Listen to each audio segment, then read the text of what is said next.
Show పెట్టడం జరిగింది.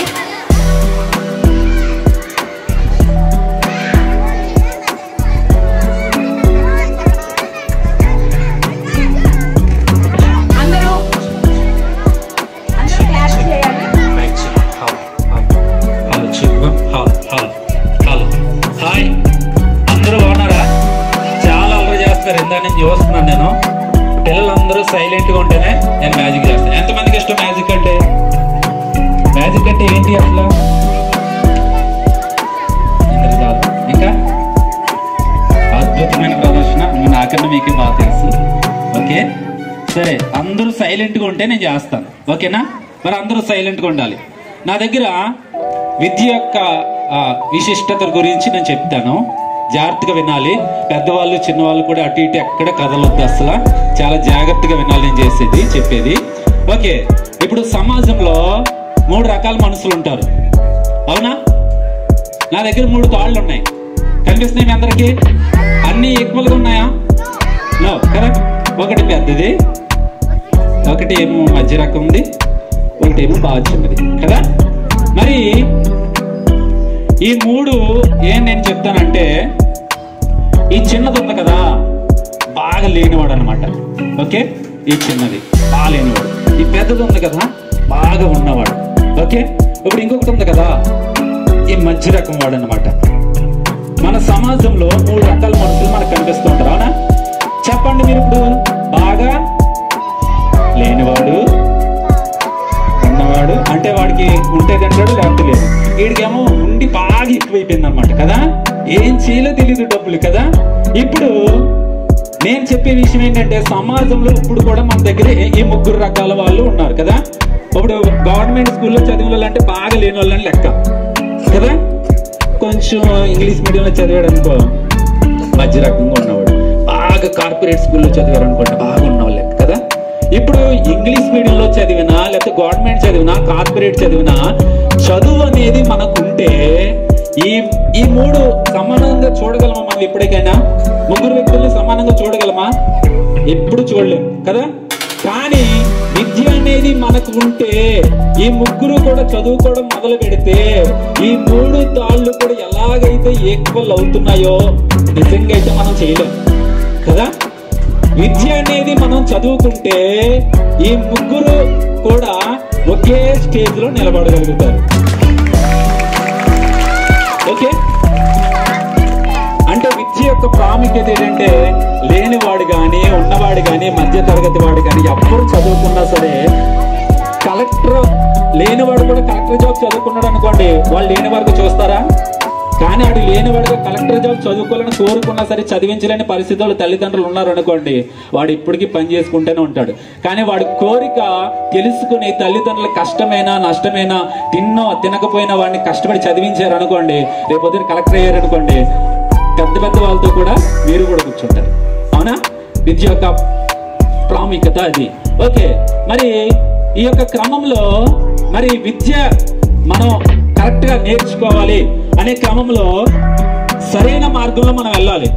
అంటే 10th వరకు బాగానే చదివేస్తారు, ఆటలు పాడుతూ ఆట ఆడుకుంటూ బాగానే చదివించేస్తారు గవర్నమెంట్ స్కూల్ కానీ ఏదైనా సరే.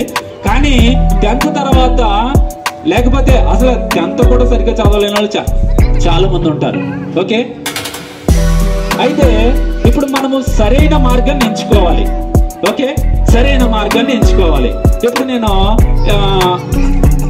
ఎవరున్నారు ఇక్కడ ఒకసారి, ఏం పేరు నీ పేరు? పూజిత్. సరే, నా దగ్గర తమ్ముడు పూజిత్ వచ్చాడు. నేను ముందు నీకేమని చెప్పానా? ఏం చెప్పలేదు కదా. సరే, నా దగ్గర 4 కలర్స్ ఉన్నాయి. ఓకే, ఈ కలర్స్ లో నేను ఒక గిఫ్ట్ పెట్టాను. ఎన్నింటిలో పెట్టానంటే 3 గిఫ్ట్ పెట్టాను, ఒక దాంట్లో మాత్రమే పెట్టలేదు. ఓకే, అంటే నేను ఈ యొక్క విషయాన్ని నేను మీకు ఎందుకు చెప్తానంటే, మనం ఎంచుకునే మార్గము సరైన మార్గంలో వెళ్ళాలి. ఓకే, ఇప్పుడు నేను ఏం చెప్పాను?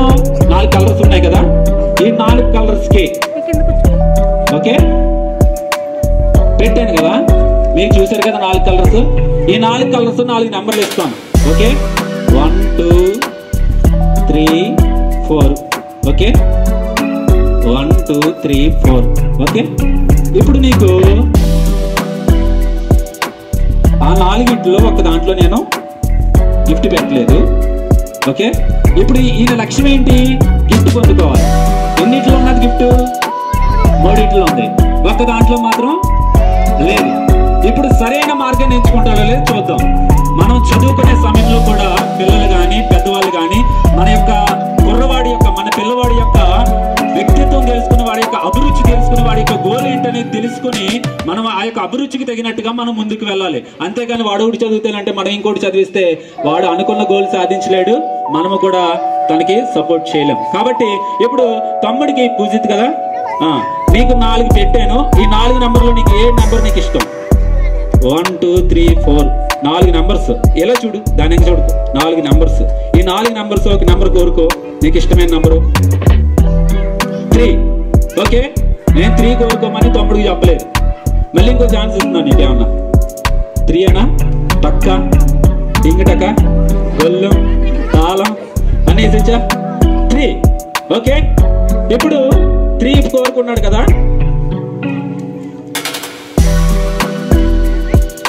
నా దగ్గర ఈ కలర్స్ కి సంబంధించి మీకు కలర్స్ చూపించాను కదా, కలర్ కోడ్ ప్రకారము నెంబర్స్ ఉన్నాయి నా దగ్గర. ఈ నెంబర్స్ పెట్టేద్దాం. 1 blue, yellow red, green 3, red 4. Okay, ఇప్పుడు తమ్ముడు ఏం కోరుకున్నాడు? 3 కోరుకున్నాడు. సరే, ఉన్న 3 నెంబర్లు నావే కదండి, 3 నెంబర్లు నావేనా? తీస్తాం. నెంబర్ 1 నాదే కదా, తీస్తున్నాను. ఇందులో ఏం పెట్టానో చూద్దాం. అసలు తమ్ముడికి ఇద్దామని చూశాను నేను, కానీ తమ్ముడు ఒకటి మిస్ అయ్యాడు.